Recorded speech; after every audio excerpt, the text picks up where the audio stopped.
Mongolia পূর্ব এশিয়ার একটি বিশাল স্থলবেষ্টিত দেশ, যা রাশিয়া ও চীনের মাঝে অবস্থিত। এর উত্তরে রাশিয়া ও দক্ষিণ পূর্ব ও পশ্চিমে গণচীন অবস্থিত। মঙ্গোলিয়ার আয়তন 15,64,115 বর্গ কিলোমিটার, অথচ এই দেশটিতে বাস করে মাত্র 35 লক্ষের কাছাকাছি মানুষ। প্রতি বর্গ কিলোমিটারে গড়ে মাত্র 2 জন, যা পৃথিবীর সবচেয়ে কম ঘনবসতিপূর্ণ সার্বভৌম দেশ। মঙ্গোলিয়ার বিশাল এলাকা প্রায় জনশূন্য।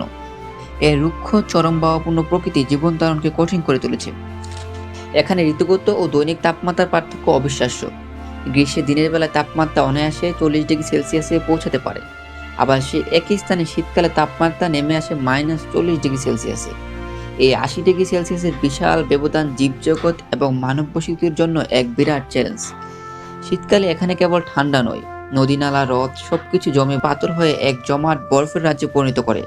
তাছাড়া মঙ্গোলীয় রক্তক্ষয়ী ইতিহাস বরাবর জনসংখ্যাকে ছেঁটে ফেলার পাশাপাশি মনস্তাত্ত্বিক কাঠামোকে নিয়ন্ত্রণ করেছে। সাম্প্রতিক কাল পর্যন্ত মঙ্গোলিয়ার বেশিরভাগ লোক বৌদ্ধ ধর্মাবলম্বী এবং তাদের অনেকেই যাযাবর। তবে এই অবস্থার পরিবর্তন ঘটেছে। মঙ্গোলিয়ার রাজধানীর নাম উলানবাটর। রাজধানী উলানবাটর দেশটির সর্ববৃহৎ শহর।